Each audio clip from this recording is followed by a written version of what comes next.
paa ng kambing. Panoorin nyo kung paano itiwain sa pangkaldereta. Yan, bali yan ito. 4/4 leg. Yan. Meron pa siyang loin. Ganito ang order ng isang customer. Ganito yung iwan ng mga pangkaldereta. Tanggal-tanggal lang yung mga latak-latak mga kabutsa.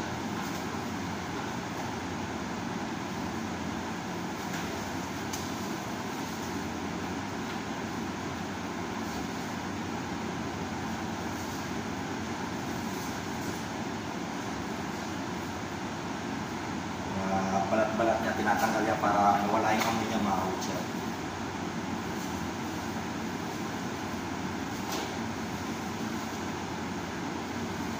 Mahirap din pag hindi ka kabisado mag-iwa ng mga kambing dito.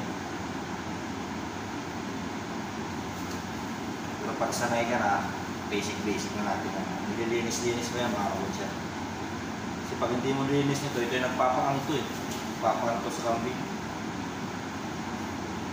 Yan. Kailangan tanggalin ito.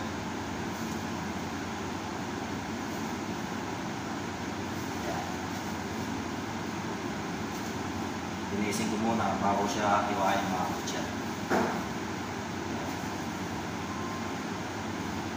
Yan o. Ito yung nagpapakang ito niyan, mga ganyan.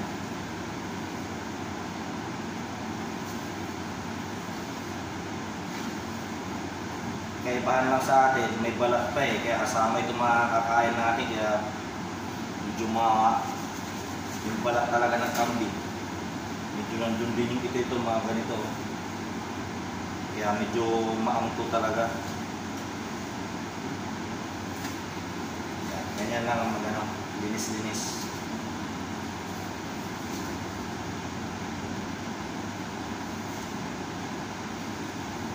Tapos may mga joint ito dito mga kabutsa.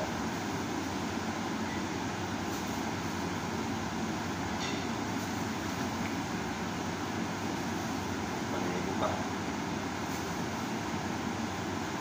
Ito yung mga joint na dito. Yan.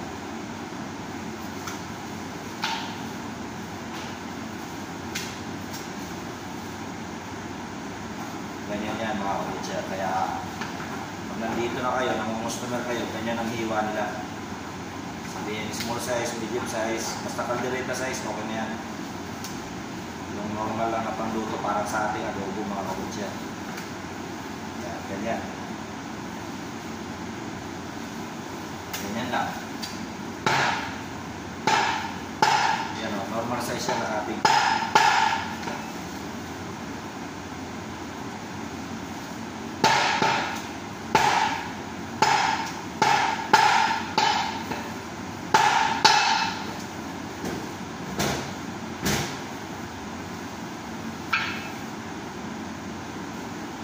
Medyo maganda yung linis para hindi maangto mga kabutsa.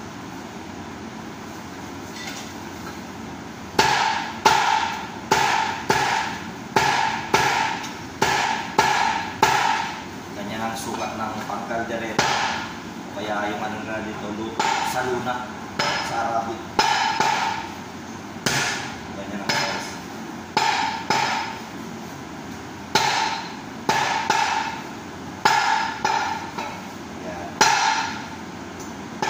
Dito lang mga kabutsa, ito lalagariin ko na to doon sa bunso namin. Kaya hanggang dito na lang. God bless.